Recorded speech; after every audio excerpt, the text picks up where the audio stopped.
ಬಿಜೆಪಿಯ 18 ಶಾಸಕರನ್ನ ಅಮಾನತು ಮಾಡಿರುವುದನ್ನು ಹಿಂಪಡೆಯಬೇಕು ಹಾಗೂ ಬೆಲೆ ಏರಿಕೆಯನ್ನ ನಿಯಂತ್ರಿಸದ ರಾಜ್ಯ ಸರ್ಕಾರದ ವಿರುದ್ಧ ಸೋಮವಾರ ಬಿಜೆಪಿಯ ಕಾರ್ಯಕರ್ತರು ಪ್ರತಿಭಟನೆ ನಡೆಸಿ ಜಿಲ್ಲಾಧಿಕಾರಿ ಮೂಲಕ ರಾಜ್ಯಪಾಲರಿಗೆ ಮನವಿಯನ್ನ ಸಲ್ಲಿಸಿದರು. ಕರ್ನಾಟಕದ ವಿಧಾನಸಭೆಯಲ್ಲಿ ವಿಧಾನಸಭಾಧ್ಯಕ್ಷ ಬಿಜೆಪಿಯ 18 ಶಾಸಕರನ್ನ 6 ತಿಂಗಳುಗಳ ಕಾಲ ಅಮಾನತು ಮಾಡಿರುವುದು ಸಂಪೂರ್ಣವಾಗಿ ಕಾನೂನು ಬಾಹಿರ, ಅಸಂವಿಧಾನಾತ್ಮಕವಾಗಿದೆ, ಏಕಪಕ್ಷೀಯ ಹಾಗೂ ಮನಸ್ಸು ಇಚ್ಛೆಯಿಂದ ತೆಗೆದುಕೊಂಡ ತೀರ್ಮಾನವಾಗಿದೆ ಎಂದು ಮನವಿಯಲ್ಲಿ ದೂರಿದ್ದಾರೆ.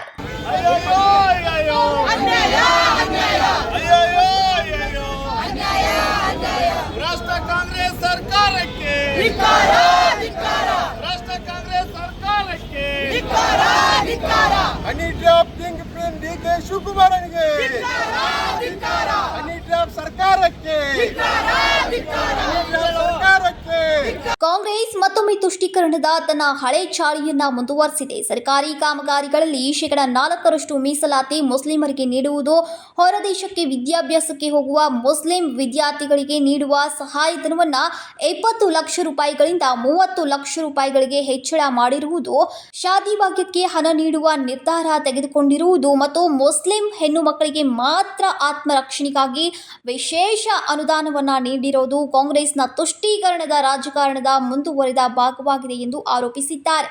ಇವತ್ತು ಮುಸ್ಲಿಮರಿಗೆ 4% ಗುತ್ತಿಗೆಯನ್ನ ಅವರಿಗೆ ನೀಡುವುದರ ಮುಖಾಂತರ ಇವತ್ತು ಬಹುಸಂಖ್ಯಾತರಾದಂತಹ ಹಿಂದೂಗಳಿಗೆ ಕೂಡ ಇವತ್ತು ಅನ್ಯಾಯವನ್ನ ಮಾಡ್ತಾ ಇದ್ದಾರೆ ಮತ್ತು SCP TSP ಹಣವನ್ನ ದುರ್ಬಳಕೆ ಮಾಡಿಕೊಂಡು ಅನ್ಯ ಉದ್ದೇಶಕ್ಕೆ ಬಳಕೆ ಮಾಡಿಕೊಂಡು ಇವತ್ತು ಶೋಷಿತ ಸಮುದಾಯಕ್ಕೂ ಕೂಡ ಇವತ್ತು ಅನ್ಯಾಯವನ್ನ ಮಾಡ್ತಾ ಇದ್ದಾರೆ ಮತ್ತು ನಮ್ಮ 18 ಜನ ಶಾಸಕರನ್ನ ಇವತ್ತು ಕಾನೂನು ಬಾಹಿರವಾಗಿ ಅವರನ್ನ ಅಮಾನತ್ ಮಾಡಿದರೆ ಆ ಸ್ಪೀಕರ್ ನಡೆಯನ್ನು ಇವತ್ತು ತೀವ್ರವಾಗಿ ಖಂಡಿಸ್ತಾ ಇದ್ದೇವೆ.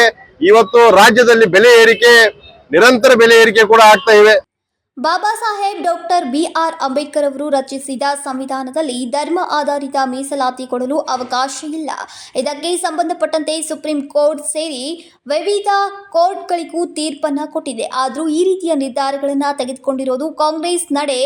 ಡಾಕ್ಟರ್ BR ಅಂಬೇಡ್ಕರ್ ಅವರ ಸಂವಿಧಾನಕ್ಕೆ ಕಾಂಗ್ರೆಸ್ ಮಾಡಿದ ಅವಮಾನ. ಈ ರೀತಿಯ ನಿರ್ಧಾರಗಳನ್ನು ತೆಗೆದುಕೊಂಡ ಕಾಂಗ್ರೆಸ್ ಹಿಂದೂಗಳ ಹಿಡಿತಕ್ಕೆ ವಿರುದ್ಧವಾಗಿ ಕಾರ್ಯ ಮಾಡ್ತಾ ಇದೆ. ಕೂಡಲೇ ಕಾಂಗ್ರೆಸ್ನ ಈ ನಿರ್ಧಾರಗಳಿಂದ ಹಿಂದಕ್ಕೆ ಸರಿಯಬೇಕು, ಇಲ್ಲದೆ ಹೋದ್ರೆ ಜಿಲ್ಲಾದ್ಯಂತ ಉಗ್ರ ಹೋರಾಟ ನಡೆಸಲಾಗುವುದು ಎಂಬ ಎಚ್ಚರಿಕೆಯನ್ನ ನೀಡಿದ್ರು. ಇನ್ನು ಈ ಸಂದರ್ಭದಲ್ಲಿ ಅನೇಕರು ಉಪಸ್ಥಿತರಿದ್ದರು. Vinod Kolkar, KMM Kannada news, Belagavi.